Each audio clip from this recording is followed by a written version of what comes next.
everyone at some point has experienced those situations where it's their own mind that's holding them back. I've dealt with this for a long time. I've been playing Smash over 10 years, so I think more than anyone else, I am qualified to really explain why this happens and how to overcome it. So my next class, Mastering Your Nerves, December 30th, 9 p.m. Eastern. Check it out.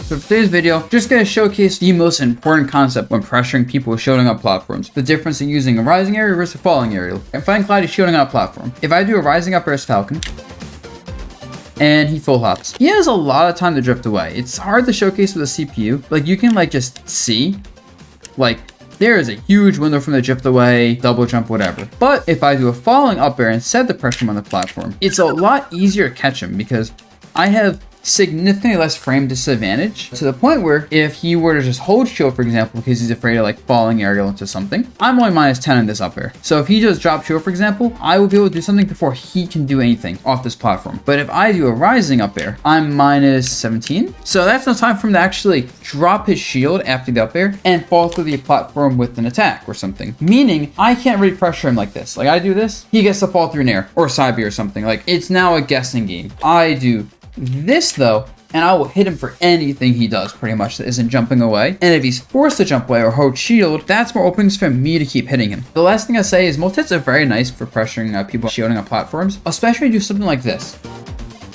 See how the Nair shield poked him, right? Granted, he's holding a shield, but a lot of characters have multi-hits where you can do like falling aerial that's strong and then follow up with multi-hit rising aerial. And because the falling aerial made the shield low and it might be hard to react to, they may just hold shield waiting for the next thing because they know they can't press the button, whatever it is. You aim for the spot of their body, they're not tilting with their shield. You can get shield pokes and free damage. A good example of characters that do this are like Mario. He does like back air and then full hop down air. Rosa actually, she can do like falling up air and then forward air, hit someone's foot and shield poke them. Experiment with it. You can also do things like falling up here into an up smash even. You can always chase someone jumping as well in that spot when you know you have the advantage. And if the opponent knows you're going to do a falling aerial, they can jump early. And that's where the 50-50 comes into play. The proper answer for the opponent to avoid that pressure from the falling aerial is jumping or acting early. That loses to the rising aerial. Granted, matchup dependent, character dependent, you know. So many variables in Smash. Good rule of thumb, but it's not always guaranteed. Hope this is informative. I mean, I know it is, right? Right? Woo! Goodbye, everyone. Until the next time. Yeah.